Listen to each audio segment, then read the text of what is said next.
दोस्तों, भारतवर्ष को प्राचीन काल में जम्बू द्वीप के नाम से जाना जाता था, जिसको आगे चलकर आर्यवर्त भी कहा जाता था। दरअसल अखंड भारत का विस्तार धरती के बहुत बड़े भूभाग पर फैला हुआ था। समय के साथ साथ इसमें विभाजन होता गया। 1947 में अलग हुआ पाकिस्तान भारत का 24वां विभाजन था। आखिरकार भारत के कई टुकड़े होने के बावजूद भी आज भी दुनिया का 7वां सबसे बड़ा देश है। मगर प्राचीन भारत की तुलना में आज का भारत बहुत छोटा रह गया है। क्या आपने कभी सोचा है कि यदि हमारा भारत विभाजित नहीं होता तो क्या होता? या फिर यूं कहे कि आज भारत से अलग हुए सभी देश मिल जाए और फिर से अखंड भारत बन जाए तो क्या होगा?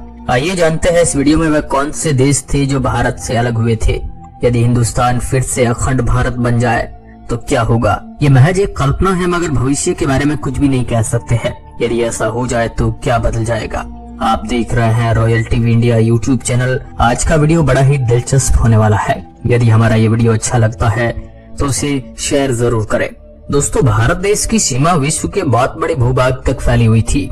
उत्तर में हिमालय से लेकर दक्षिण में हिंद महासागर तक इसका फैलाव था।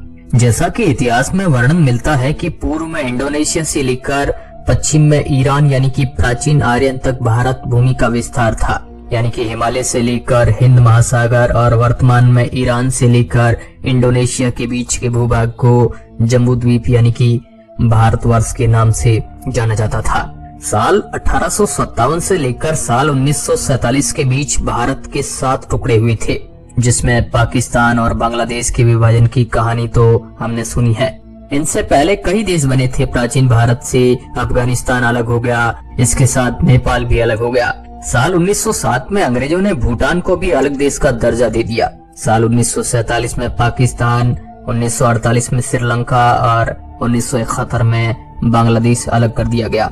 इनसे पहले भी अलग अलग वक्त पर कई देश भारत से अलग हुए थे। लिहाजा 2022 में भारत की कुल आबादी 1 अरब 40 करोड़ है। पाकिस्तान की आबादी 22 करोड़, बांग्लादेश की आबादी 17 करोड़ की लगभग, अफगानिस्तान की कुल आबादी 2 करोड़ 90 लाख से अधिक है, नेपाल की 3 करोड़ के लगभग, भूटान की करीब 8 लाख और श्रीलंका की कुल आबादी 2 करोड़ है। यानी कि केवल अंग्रेजों के समय अलग हुए देशों की आबादी कुल 50 करोड़ के आसपास होती है, जिसमें भारत की आबादी जोड़ने पर 1 अरब 90 करोड़ के आसपास होती है। यानी कि इन देशों को मिलाने पर भी आबादी की दृष्टि से भारत दुनिया का नंबर 1 देश होता। हालांकि अखंड भारत की सीमा के अंतर्गत आने वाले देशों में Afghanistan, Pakistan, Bangladesh, Nepal, Tibet, Bhutan, Cambodia, Vietnam, Burma, Malaysia, Java, Sumatra, Maldives, Sri Lanka इत्यादि कई देश शामिल थे। इन सभी देशों में आज भी भारतीय संस्कृति से मिलते जुलते रिवाज पाए जाते हैं। प्राचीन काल में ये सभी देश भारतीय जनपद का ही हिस्सा हुआ करते थे। यहाँ आपको बता दें कि साल 1857 के दौरान भारत का क्षेत्रफल तकरीबन 82 लाख वर्ग किलोमीटर के आसपास था। आज के भारत का कुल क्षेत्रफल 32,87,000 वर्ग किलोमीटर है। भारत के पड़ोस में स्थित 9 देशों का क्षेत्रफल 50 लाख वर्ग किलोमीटर के आसपास है। दरअसल 17वीं और 18वीं शताब्दी से पहले ये भारत के पड़ोसी देश मौजूद ही नहीं थे, क्योंकि इन देशों का कोई स्वतंत्र वजूद ही नहीं था। ये भारत का ही हिस्सा थे। अब हम जानने वाले हैं कि यदि भारत से अलग हुए ये सभी देश मिलकर पुणे अखंड भारत में शामिल हो जाए तो क्या होगा? दरअसल भारत से अलग हुए सभी देश फिर से एक हो जाते हैं तो सबसे बड़ा फायदा सैन्य खर्च में बचत होगी। आज भारत पाकिस्तान और भारत चीन सीमा पर करोड़ों रुपए का खर्चा हो रहा है, मगर फिर से अखंड भारत बनने पर इन्हीं पैसों का देश के विकास में लगाया जाएगा, जिससे भारत की स्थिति मजबूत हो जाएगी। इसके अलावा दूसरा सबसे बड़ा फायदा चीन को लेकर होगा। दक्षिण चीन सागर पर आज चाइना अपना हक जताता है, मगर अखंड भारत बनने पर चीन ऐसा नहीं कर पाएगा। उसके आसपास भारत का ही कब्जा होगा। यदि भारत अखंड भारत बन जाए तो दुनिया में आबादी की दृष्टि से भारत का ही पहला स्थान होगा। लिहाजा भारत की आर्थिक स्थिति भी मजबूत हो जाएगी, जिससे दुनिया में भारत का वर्चस्व बढ़ जाएगा। आज इन छोटे छोटे देशों में जाने के लिए वीजा लेना पड़ता है हमें, मगर बाद में ये सब कुछ खत्म हो जाएगा। अखंड भारत में मिलने वाले सभी देशों में आयात और निर्यात पर कोई शुल्क नहीं होगा, जिस कारण मुनाफा बढ़ जाएगा।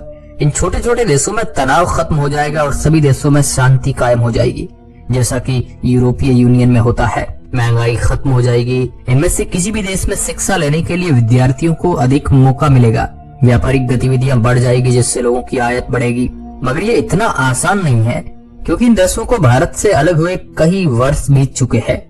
इसके अलावा पाकिस्तान और अफगानिस्तान जैसे देशों में आतंकवादी माहौल के कारण इन देशों पर विश्वास करना भी आसान नहीं है। आज कोई देश ये नहीं चाहेगा कि इन देशों से बिना वीजा के लोगों को आने की अनुमति दी जाए। वही दूसरी ओर इतनी बड़ी संख्या को काबू करना और उनके लिए रोजगार मुहैया कराना भी चुनौती होगी। इनमें से कई देशों की संस्कृति वक्त के साथ बदल चुकी है, उसको एकदम भारतीय संस्कृति में समायोजित करना आसान नहीं होगा।